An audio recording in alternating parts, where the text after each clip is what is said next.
Today we had a very interesting discussion about the use of the word dead in the Bible. There are three different definitions of dead or death used in the Bible, and today, and even then, people had difficulty understanding which death Jesus was talking about. So the first instance we run into is when Jesus said, "Let the dead bury the dead." Well, obviously it doesn't mean you let the dead people bury the dead people, because you need living people to do that.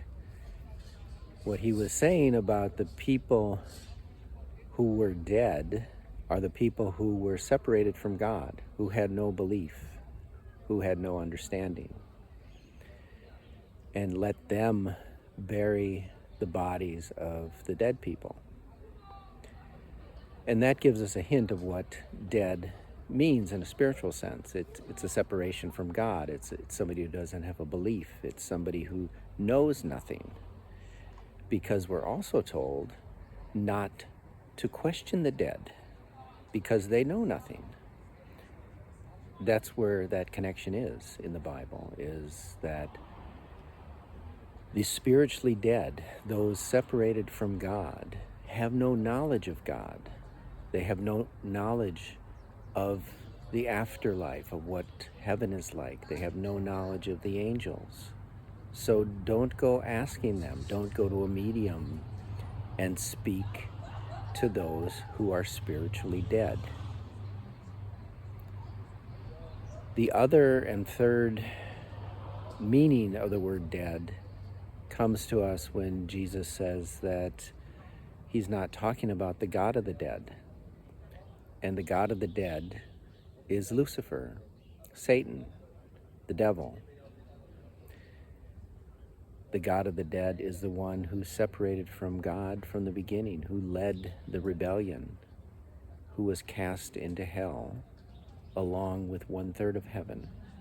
He is the God of the dead, also referred to as death.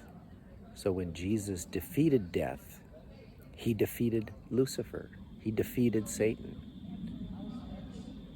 He defeated them living on earth a perfect life and never falling to Satan's traps.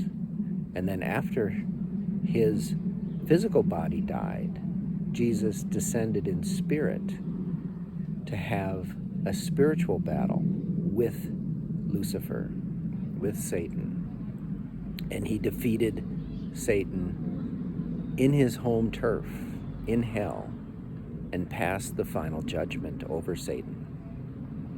And this is the final judgment that so many people today are waiting for. They think that this final judgment is going to happen someday and people are going to climb out of their graves and be judged. No, that final judgment already happened. And Jesus defeated death and opened the gates of heaven for all of the fallen to eventually return to. And that is the new covenant.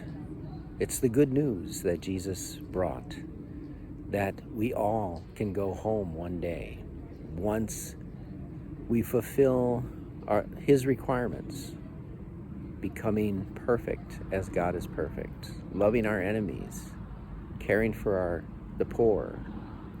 That's what it takes for us to eventually come home.